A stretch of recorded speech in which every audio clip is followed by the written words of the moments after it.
Improving the water quality of Crystal Lake in Robbinsdale has been an ongoing project. The lake has high phosphorus levels. It also has a high population of carp, a non-native fish that can ruin a lake's ecosystem.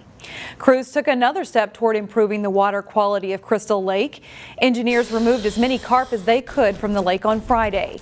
Carp destroy habitat for native fish species. They also impact water clarity by stirring up sediment. The Shingle Creek Management Commission is funding the carp removal project on Crystal Lake this summer.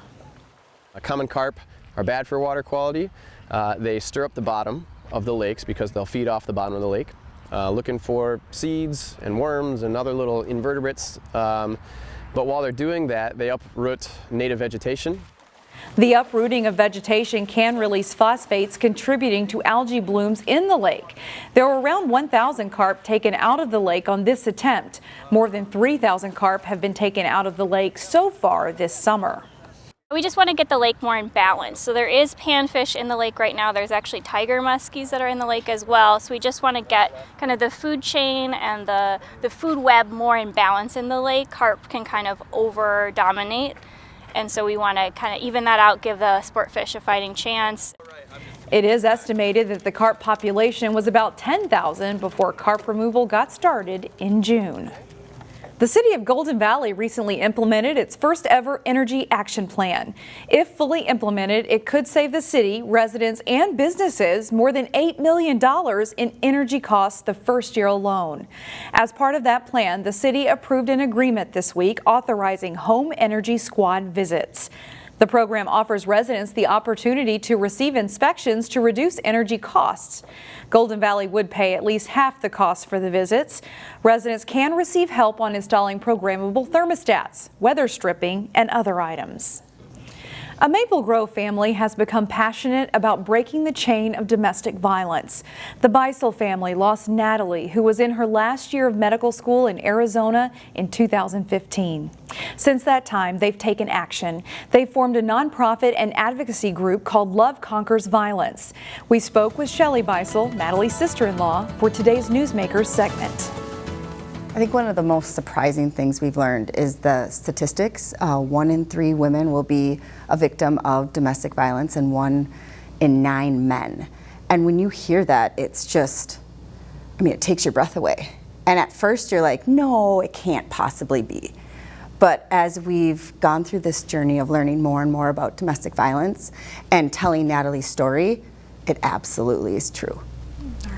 If someone we suspect is in a bad relationship, what's the best thing that we can do?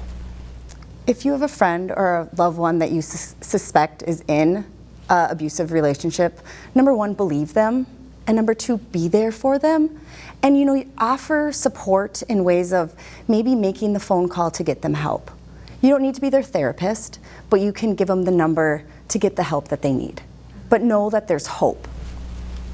The nonprofit and advocacy group that your family has founded, Love Conquers Violence, what are some of the things you guys have done locally to work on domestic violence prevention?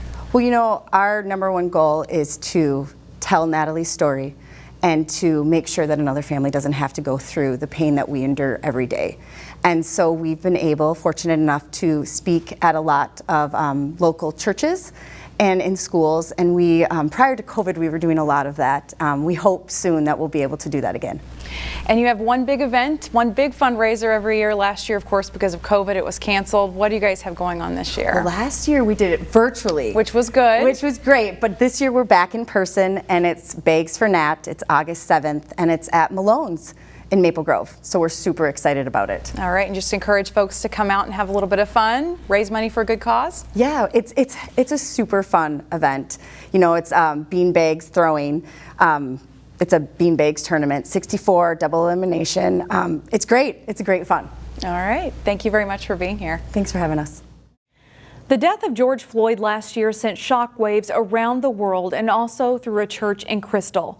A group of individuals formed a Peace and Justice Commission for the St. Joseph Catholic community in New Hope. They are about to host an exhibit that they hope people will come out to see. This particular exhibit, the Forgiveness Project, is a UK-based organization that promotes forgiveness around the world and has gathered stories of people who have under unusual circumstances, have been able to find a way to forgive each other. The Forgiveness Project features several stories of forgiveness, from small tragic events to high-profile ones, like a family member of someone who died in the Oklahoma City bombing. The commission who brought the exhibit to the church hopes people can resonate with the stories they read. The Forgiveness Project is not about teaching forgiveness. It's about opening up that space within ourselves to consider where we are and to learn from the other. Louisa Hext is a featured speaker at an event at the church on July 14th. The exhibit is open until August 8th and is free and open to all. We have more information posted about it on our website. And finally, this segment, a unique summer camp where kids exercise their creativity with cardboard.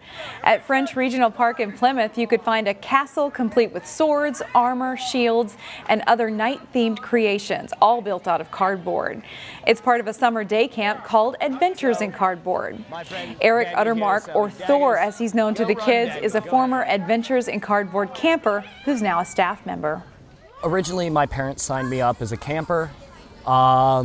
And I was very hesitant first, didn't really want to do it.